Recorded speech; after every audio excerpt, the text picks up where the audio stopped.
Okay, so last time we had introduced the concept of galvanic cells. We talked about cell notation and how we write that. And then we had talked about how cell potential is related to free energy and how cell potential can be related to equilibrium constants or the ion product.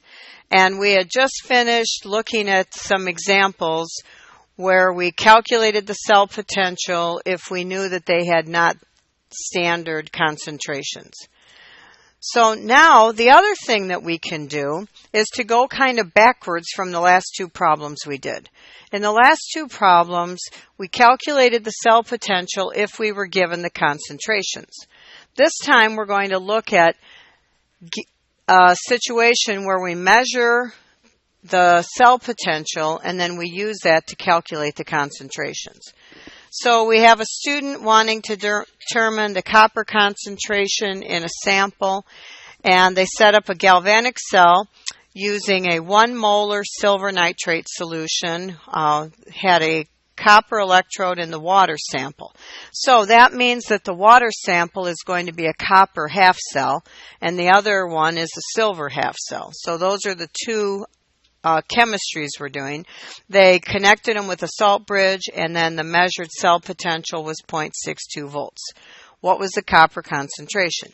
First of all, you have to think about what's going on in that cell, right? What's the chemistry? So if I have silver nitrate and I put it in water, what happens? It dissociates, it dissolves and it dissociates, and we get silver ions and nitrate ions. Now, what effect does a nitrate ion have on any of the chemistry that we've been looking at up until now? None, right? So the nitrate ion is just a spectator ion. It does not do anything there. It got the silver ion in solution. Now we have a silver ion in solution, so we can have the silver half cell. And this gives us silver solid, picking up 1 electron. And if we grab our chart, this has a potential of 0.80 volts. Then we have the copper half cell. That needs to grab 2 electrons to make copper solid, and this has a cell potential of 0.34 volts. So when you look at these two, and we're going to hook these two cells together and then let chemistry happen, which one is going to be the reduction half and which will be the oxidation half? Silver is the reduction because it has the bigger of the two cell potentials, and this will be the oxidation, so it means we have to turn that around. So this has 2 electrons. The silver half has 1 electron. So I'm going to multiply the silver half by 2, and I'm going to turn the copper half around. So when I do that, I get 2 silver ions plus 2 electrons plus copper solid yields copper 2 plus 2 electrons plus 2 silver solid. So when I look at my balanced equation now, I can see that I have an N value of 2 moles of electrons because I have 2 moles of electrons being transferred here. Now we want to calculate the standard cell potential for this. What the cell potential would be under standard conditions with 1 molar concentrations on both sides. So E0 for the cell is equal to E0 for the reduction half minus E0 for the oxidation half.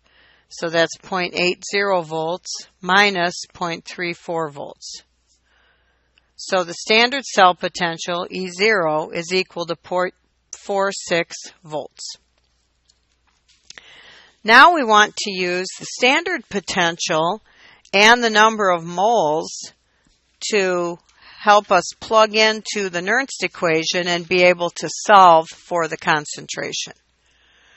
So we know that the E cell under non-standard conditions is equal to the standard cell potential, E0 for the cell, minus 0.0592 volts divided by N, the number of moles of electrons, times the log of Q. And we put it as Q because the system's not necessarily at equilibrium and it's not under standard conditions. So now we can plug in our numbers. So my cell potential that was measured is 0.62 volts. That's equal to the standard cell potential we calculated, 0.46 volts, minus 0.0592 volts divided by 2 moles of electrons times the log of Q.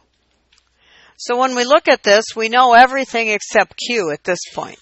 So what we're going to do is rearrange and solve for Q. So 0.62 volts minus 0.46 volts divided by negative 0.0592 volts over 2 moles of electrons is equal to the log of Q, and that is equal to